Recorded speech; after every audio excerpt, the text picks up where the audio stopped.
So our last class was on writing concept paper. I explained about how to write a concept paper. And this concept paper is actually the first step of writing of a protocol writing. And in this class, I'll explain about the steps of writing a successful protocol. Okay.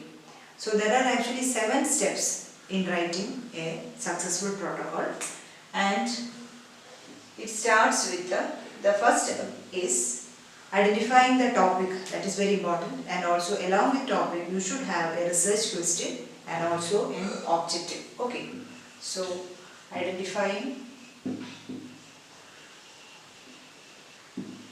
objectives,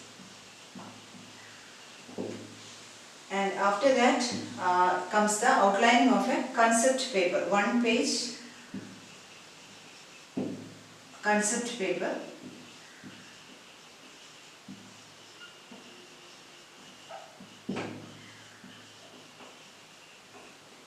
I explained about writing a 1 page concept paper in detail in last class, and I told you that there are 6 steps, that is starting from introduction, which go through the background and justification, secondly the objectives, and third comes the methodology or methods, then expected benefit, reference and budget. So these are the steps of writing a concept paper, and from the concept paper you can elaborate the topic into a first draft of a proposal or a protocol writing. Okay, and remember that this protocol, the first draft of protocol should not exceed this protocol.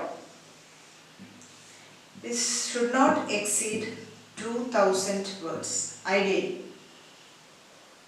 Okay, this should not exceed 2000, more than 2000 words, and there is the first is an introductory step. Introduction should be less than 20%. Okay, so introduction. In the introduction section comes the background and justification, and how to write that I explained about along with the concept paper writing.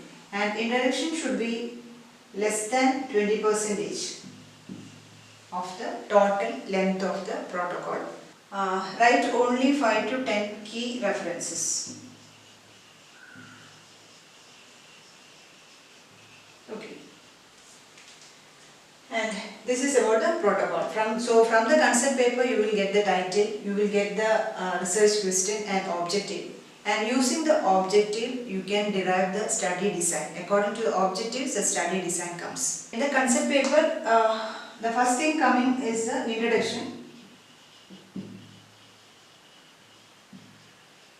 That you have to elaborate with a very good background and justification of the study. And second, as I already told, it is the objective. You should have 2 to 3 objectives. Can be divided either into a general and specific objective or primary and secondary objective, and from the objectives you will derive the study design, and also the sample size will be derived from objective along with the title. It is not topic, it becomes title. Okay, and the third component of protocol writing is the methods.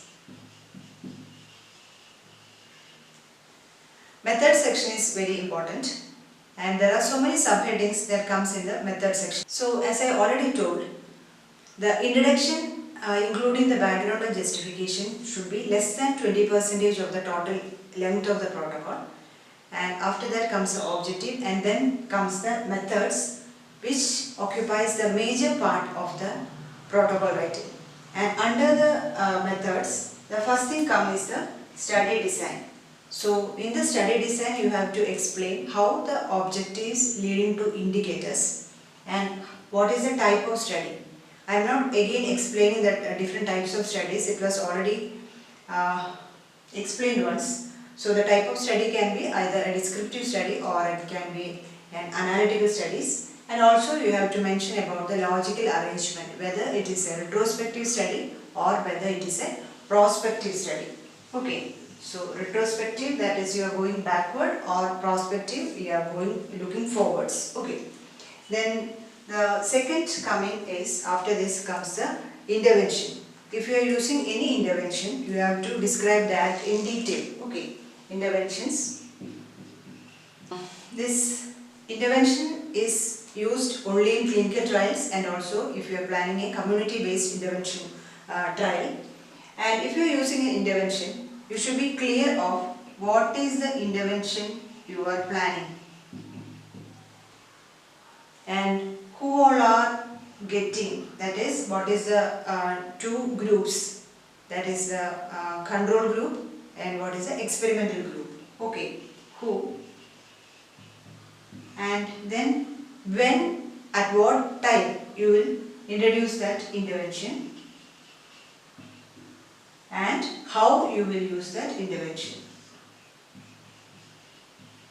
So if you are using intervention, all these four things should be clearly mentioned in the under the method section.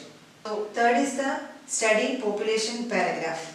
So under the study population you have to use time, place and person, and the inclusion criteria and the exclusion criteria will come under the study population. Again, this study population and the sample size, study sample selection was described in earlier class. Please go through that. So the study population paragraph, and here comes the inclusion criteria and the exclusion criteria.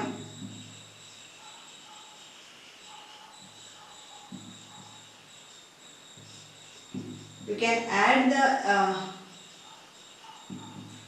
exclusion criteria can be added as a separate paragraph, or you can bullet. If there are multiple exclusion criteria, you can make bullet per point, but it should not be, it should be conceptually different from the inclusion criteria. Okay, that I have already explained. Then also do not get confused with the study population and the study samples, that you have to remember. Under this comes the study sample, and this study sample should be in line with the objectives. That also important. And the fourth one is operational definitions paragraph.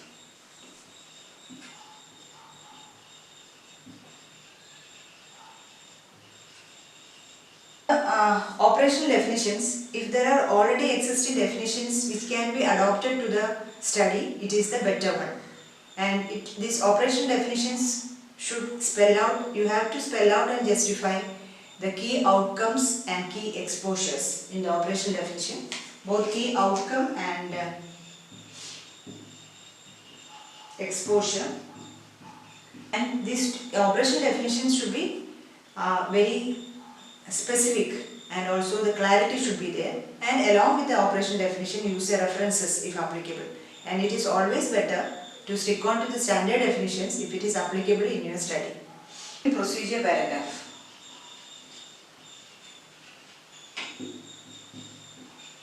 This different types of sampling procedures I explained in the class on sample size calculation. So this you have to mention what is the type of sampling, whether it is a convenient sampling or snowball, cluster sampling, what is the type of sampling used here and what is the justification for that. If there are references, you have to quote the references along with that. And also if you are using any randomization, what is the type of randomization used, and its justification should also be included in the sampling procedure paragraph. That is the fifth one. And next, sixth step under methods. All these are I am telling about the method section. Then comes the sample size. Sample size calculation. And this sample size calculation depends upon your primary objective and also the study design. You can use either formula or you can use computer software generated sample size can be used. Okay. And next step, data collection methods. Data collection, how you are going to collect your data. Data collection paragraph, you have to write what data you are going to collect. Whether it is a socioeconomic characters, whether it is the signs and symptoms, or whether it is regarding any post-operative complications. What is the data you are going to collect? That is what? Who? you should have a very good idea on who is going to collect the data, whether it is an investigator or someone employed by the investigator, and how you are going to collect the data, whether there is any questionnaire, whether it is an interview method. If it is a qualitative study design, you should have an in-depth interview, or you should have a focus group discussion. By which way you are going to collect the data should be specified under the data collection paragraph. And the next comes, 8th is the data analysis plan. Under data analysis, the usual trend seen especially among the postgraduates is that they will write as the data will be analyzed with an SPSS software and suitable analysis plan will be followed. This is very vague and this is not a good idea. Under data analysis, you should be very specific that how you are going to enter the data, whether it is a manual entry or it is with any software, and whether there is any recording process needed or not. And you should have a clarity of what are the indicators you are going to analyze. Example, in a descriptive analysis, whether it is prevalence or it is an incidence you are going to, or if it is an analytical study, whether it is a stratified analysis or a multivariate analysis, or you are using a logistic regression pattern. Like that you have to write under the analysis. Okay, and you should be very specific in this analysis plan paragraph also. The 9th one is project implementation plan or quality assurance. In that you have to use or write what are the steps taken by the investigators to ensure quality of the study at each step. So whom all are going to be the investigators, what are the roles and responsibilities of each investigator, and also what is the timeline. Okay, especially if there is an intervention, what is the time of follow at each follow, what all things you will analyze, all these are needed. And along with that, I once talked about the Gantt chart. That is important. That is a timeline given to each step is included under the Gantt chart. So that comes the project implementation plan. And next one is the ethical considerations. The next is human subjects protection paragraph. There comes the ethical considerations that include the key steps taken by the investigator to protect the participants. There comes the 3 C's. What are they? That is confidentiality, then compensation and consent, informed consent. Confidentiality to minimize the risk. Then compensation for the lost wages, compensation for the time, compensation for the risk, compensation for absence from their concerned job, etc. And the informed consent. These 3 C's are a must to write under human subject protection. And also the ethical committee you are going to submit. The name of the human ethics committee to which you are going to submit your protocol should be written under the human subjects protection. So these 10 steps comes under the methods part. The study design, intervention if needed, study population, operation definition, sampling procedure, the sample size, data collection method, data analysis plan, project implementation details and human subject protection details.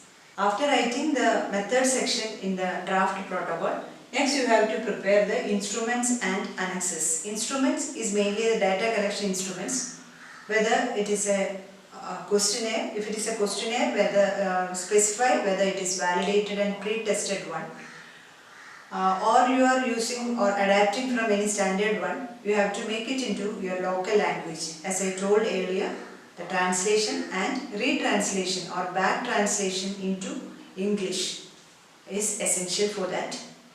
And or you are using, if it is a qualitative study, there should be an interview guide, or a focus, if it is a focus group discussion, there should be another guide for that. If at all these should be listed, or any other kind of data collection instrument you are using, you have to specify that. And annexes, and in the annexes comes all these, that is standard operating procedures if any, then training framework for the data collectors or the field staff, then adverse management form, that is for toxicity management, and informed consent form. All these should be listed under the annexes.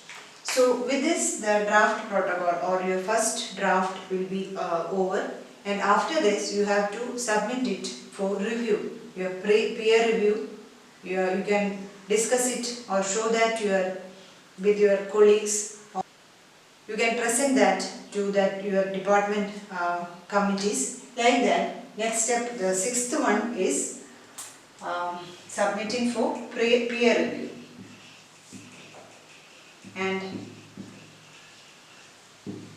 if any suggestions comes, modify your first draft, and again after modification submit it to Human Ethics Committee.